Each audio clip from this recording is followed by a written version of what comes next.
Men's and women's of the internet. Today is a special day. We may have found the smartest HLTV user of all time. Today's episode will focus in on the currently ranked #1 overall fantasy player of the season.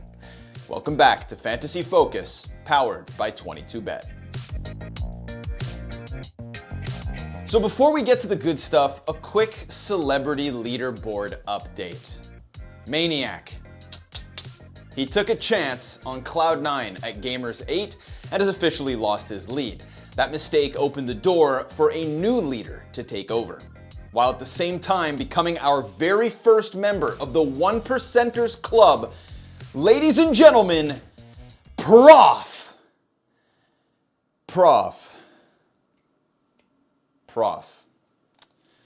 That's right, Prof. Prof's Giuseppe's Fisherman struck gold in Riyadh, placing 43rd of 16,689 participants. Congratulations, Prof. May your reign of terror be short and your luck run dry. But enough about celebrities. We've got bigger fish to fry. I'd like to introduce you not to just some other user, but another user. Currently ranked #1 in the world. All right, we're only 5 events into the season and another user has finished top 1% twice already. He started off with a 2% finish at Blast Fall Groups by making good use of the ridiculously priced Hampus.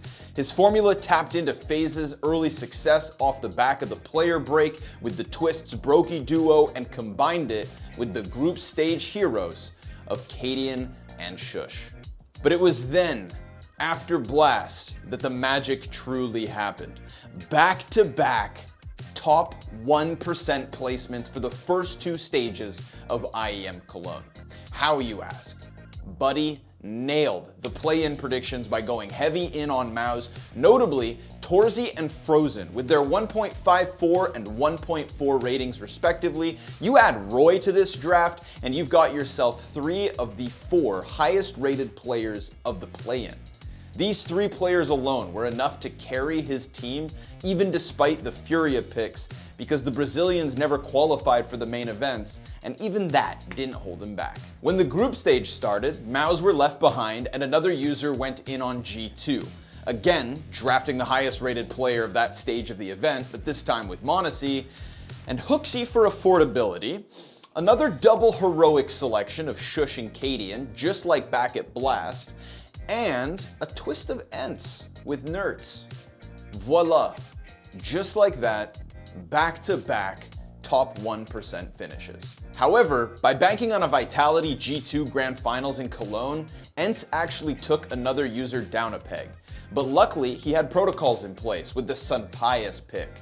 That was a great trade-off for his Vitality losses, and it kept him at a very respectable top 8% finish. At that point, the worst of his season.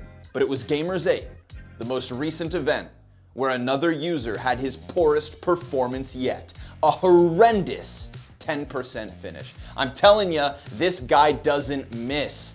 All right? He farmed the early heroic points with Stown and Shush and drafted Zywoo for the very first time this season, right before he puts forth an MVP performance.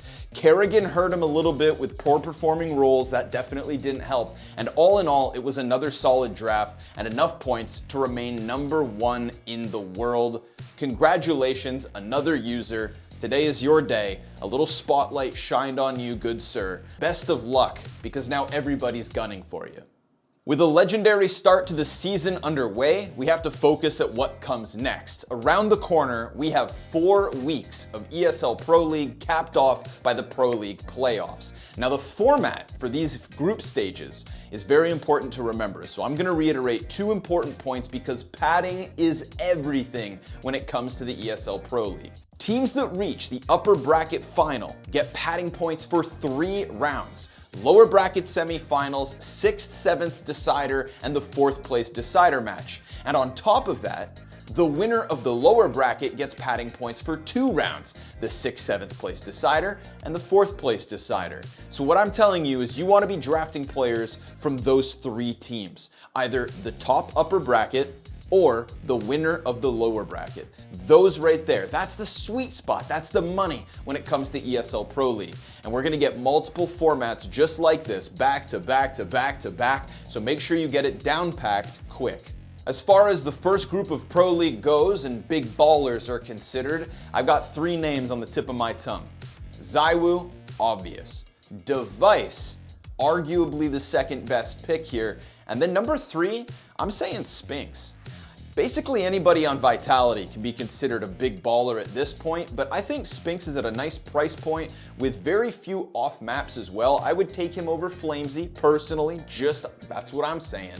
But ZywOo, Device, and Spinks, if you want to splash the cash, are your 3 best choices for big baller. The safe bet. I think it's safe to say that at this point, the safest bet is Vitality.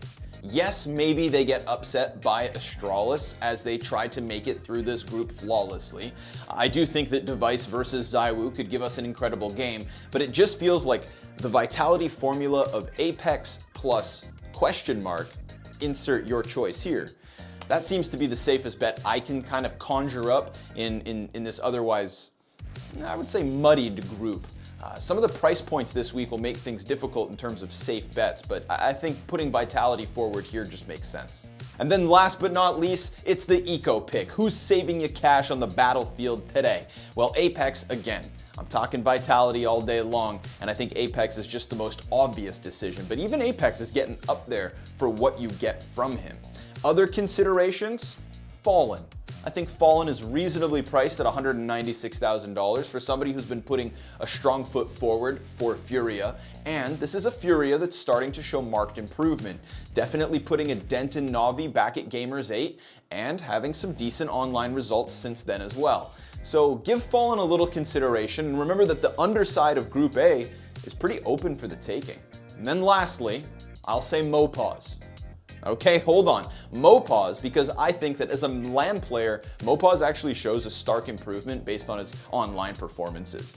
This isn't the Mopaz you're going to get in online qualities. This is the Mopaz you're going to get on LAN. And I think for that reason, with his exceptionally low price point, he's not farming here. But with that exceptionally low price point, Mopaz has to be considered. All I'm saying, don't touch Nealon. That's right, hashtag, don't touch Nealon. You guys have watched Fantasy Focus. I appreciate you for tuning in, and we'll be back with episodes every week of Pro League. Good luck out there.